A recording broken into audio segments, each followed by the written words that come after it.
Good morning, traders. Welcome to StockCast. My name is Todd Derby, along with business partner and co-host. Welcome back, James. How are you doing today? Todd, I'm doing well, thank you. How you doing? Doing well. I'm doing better than Mr. Putin. Good Lord, this has turned into a mess. I mean, It's turned into a Russian circus. Yeah, it's so bad, man. Golly, I really don't even know what to think about it. Like I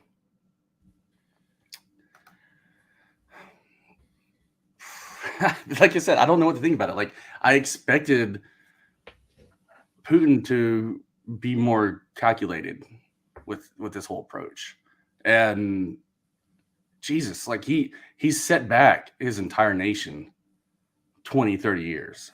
I mean, just completely destroyed it economically. Well, you talked about people obviously we talk about things before we get live, and to what he's brought Russia back from where it was from the Cold War, rebuilt Russia, put it back in a positive limelight. He's literally gave all that away plus in the last 4 days. Yeah, I mean, it's just it's mind blowing. Like, I mean, this best comment of the day so far. What's that? At least, hey, that is true. COVID ain't being talked about at all now. Magically, CDC is removing mask mandates. No longer a concern. Yeah. Hold on, I'm trying to pull up the chart. Hold on. Man, I cannot find it. I don't know why.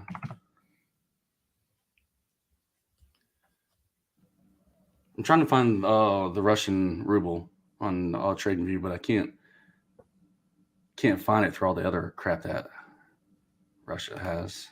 Chuck, I would agree with you. We just talked about how, and I don't believe their military is incapable. I believe that it may have not been properly laid out or properly planned out, because I don't understand why they wouldn't have just gone in there and rolled and taken over Kiev like they wanted to. They just thought maybe a small group could have some success there, but I'm with Jason. I don't think they've really sent in the troops to where they wanted to go yet. I think they were saving them for. But why? Like, if you're going to invade a nation, like that'd be like me saying, you know what, guys, if I was,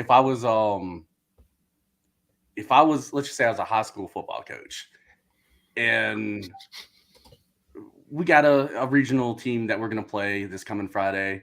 That'd be like me saying, you know what, guys, we're going to send in our middle school team because we can. And then you wait until like after halftime before you start to calculate everything, recalculate everything. And then you're just like, damn, maybe the middle school team wasn't such a good idea. So we're going to send in our JV, our junior varsity. Like, it's just mind blowing. Like, I really don't even know what to even think about it now. All right, so here is the Russian ruble compared to the dollar, but Jesus, guys, like, this is the daily chart. Let me just back up right here. Can you guys see this? Like, this is the daily chart. These are full candlesticks right here. It can't go much lower. Maybe we should go long.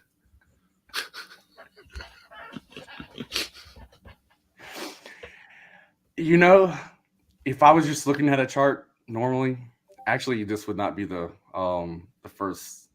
I would not make an entry right here, but after I started going sideways, it would take another drop, and then I would say, oh, yeah, maybe we should go long here. But man, in Russia's situation, their floor price might be 0.000000. I don't know. Like, I feel honestly, and what really sucks about this is the Russian people, the citizens, are the ones. Well, them and the Ukrainians are the ones getting hurt the most. but like I'm talking financially speaking. So the citizens of Russia, financially speaking, man, they're the ones that are having their lives turned upside down here. And again, I'm not talking about the Ukrainians. I'm talking just Russian citizens and the financial aspect of what's taking place. Innocent people, their entire life savings don't mean crap anymore. It's gone. Yeah. So Dogecoin is worth more than the ruble. What's that? Dogecoin is going to be worth more than the ruble by Friday. Shit, Russia might have to take on Dogecoin as their national currency. I mean, more valuable than the ruble. But how does this go all into play with everything else? I mean, well, economically, Russia taking a hit like that. I mean, if we step back and think about all the natural resources that Russia, pumps into the global economy, there have been so many companies and nations who don't want to be associated with the with Putin's government. Everybody's backing out of Russia. So, I mean, hell, NASDAQ and New York Stock Exchange halted all Russian tickers yesterday. Correct. You have the whole world coming down on them. And there's going to be this huge void, which is going to create more supply chain issues for a while, if we're just going to be honest here. Now, there are plenty of players who can step up and fill this void. But when something happens so quickly like this, and everybody has to step away from Russia, and it causes mass disruption in the global economy. So again, I mean, when looking at SPY, we also know for like the past, I don't know, probably as long as y'all have known me, I've been bearish. I feel like, at least. But like, I mean, looking at this daily chart in the SPY, the only reason why, let me turn off these volume candles.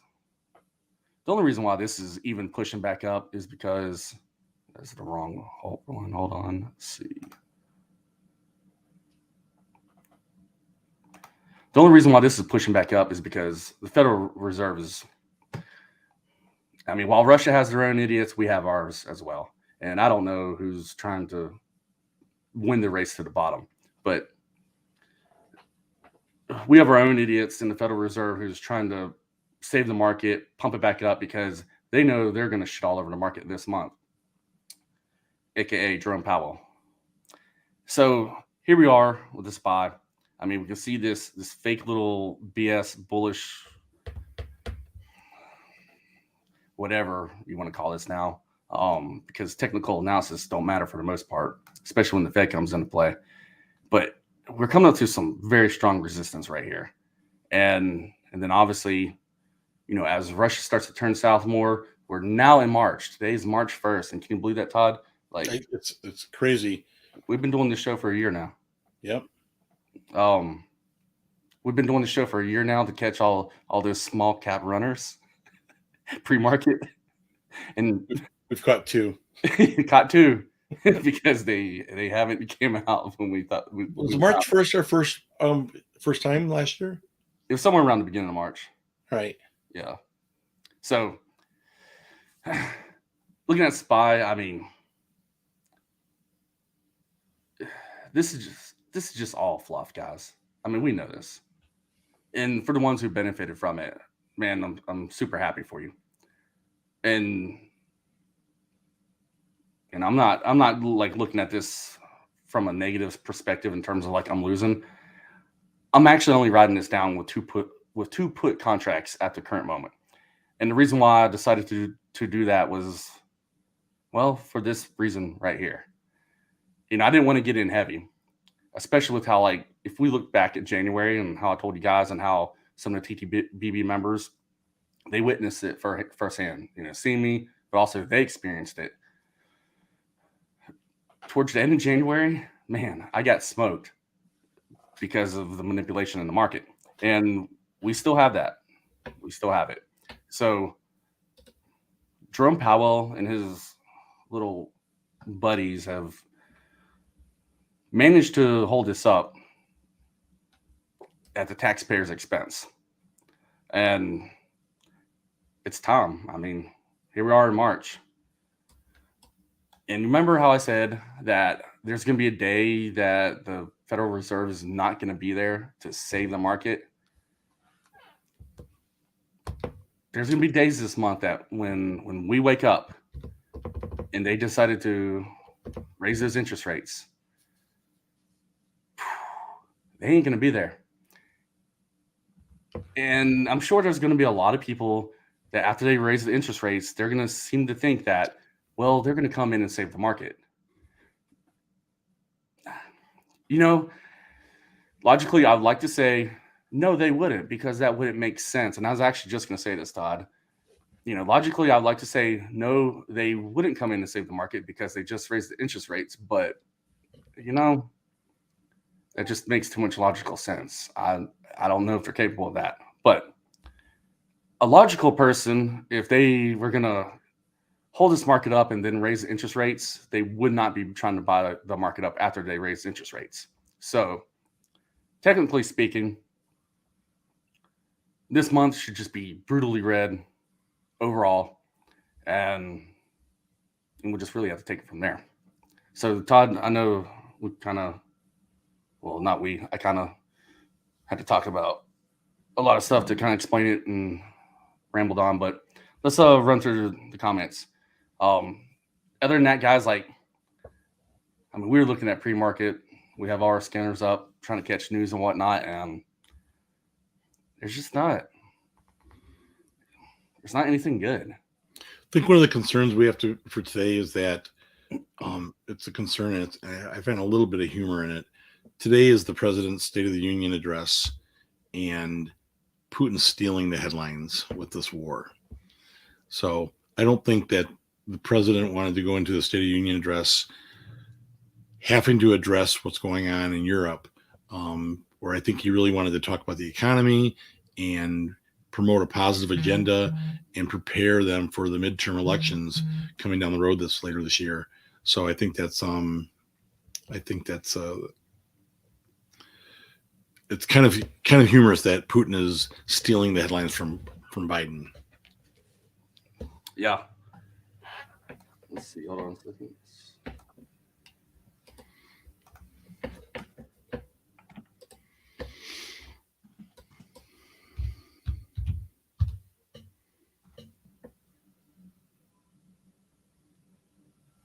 Hold on. Put that ticker in wrong.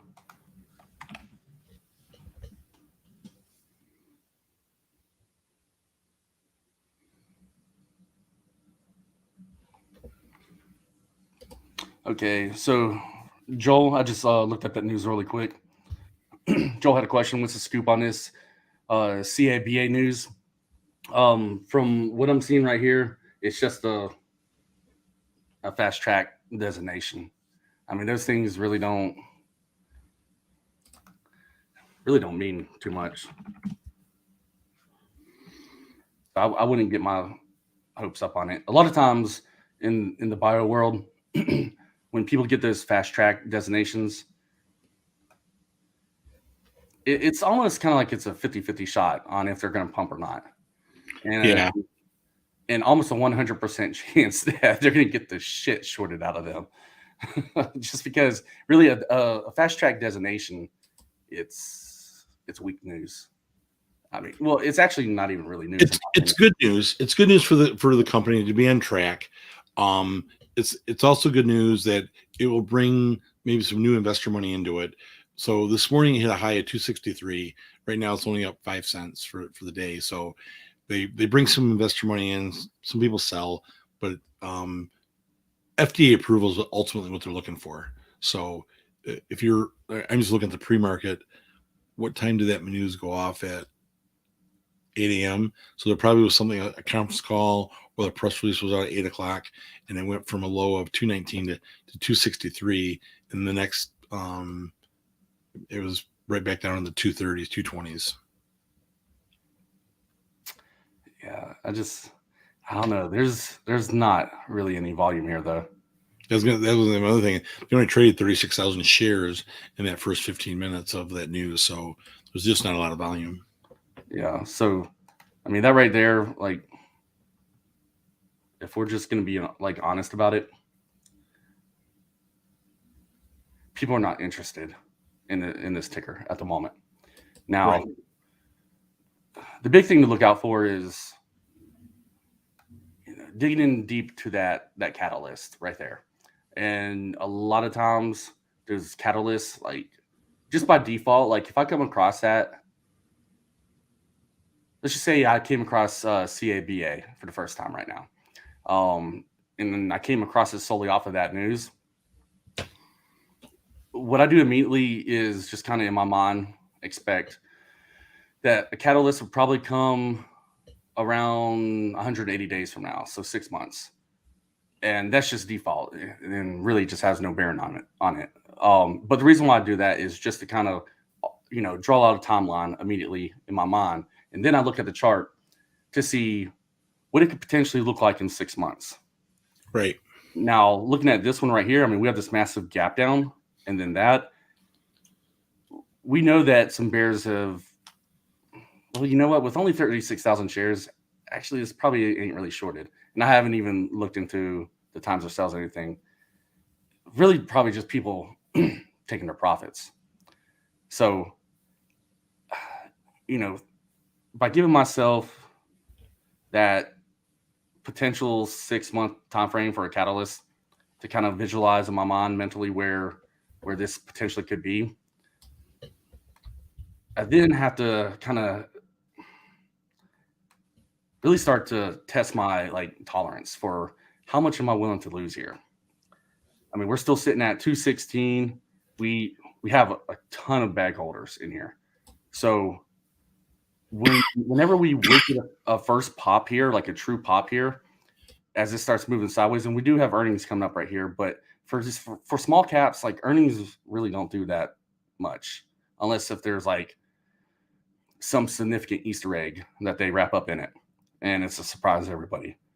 But that's very few and far between. But what I would look at first here is,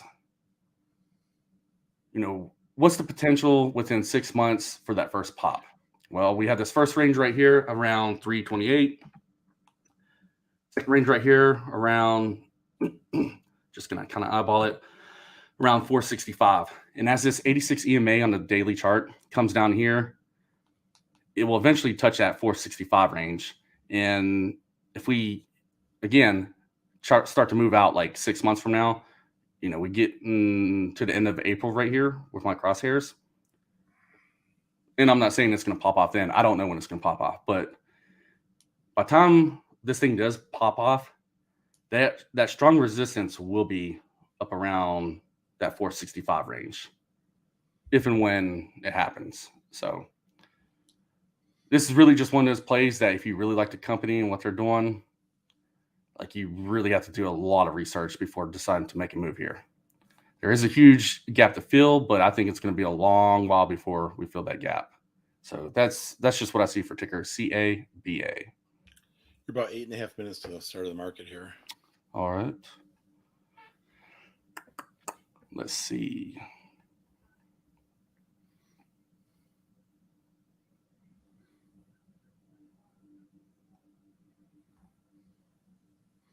Appreciate the commentary this morning from our listeners. Pretty good commentary today versus the last week or so. Yeah, I'm actually trying to read through their conversations. They're actually pretty good. It's like you guys actually know each other. Let's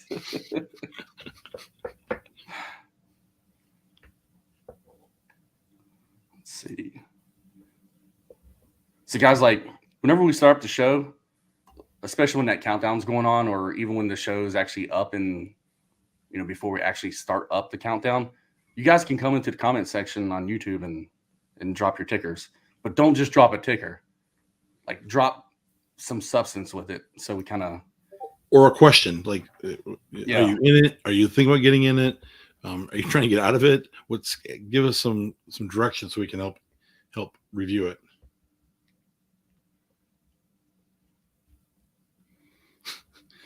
Boy, this is a pretty grim comment.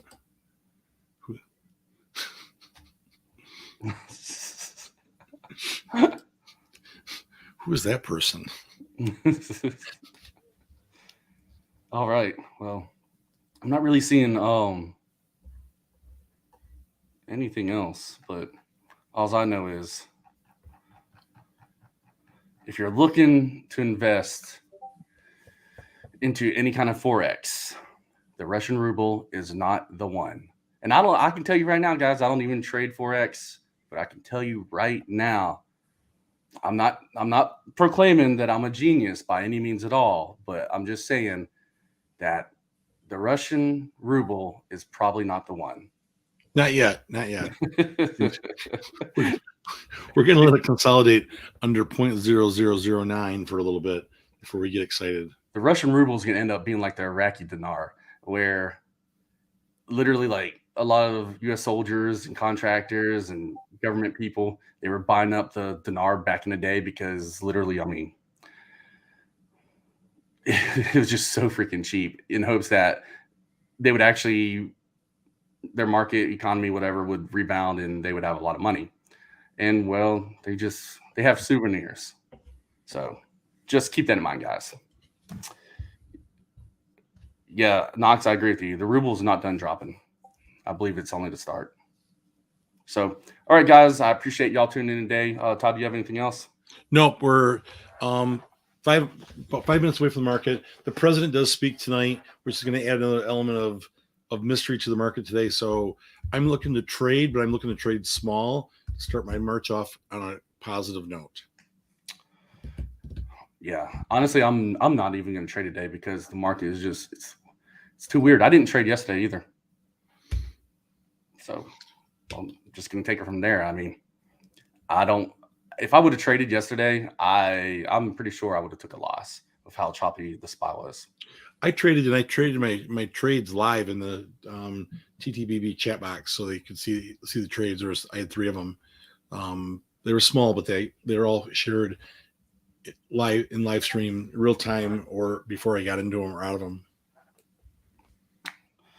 All right, everybody. So thank y'all for tuning in today, and we appreciate y'all, and we will catch y'all in the next one.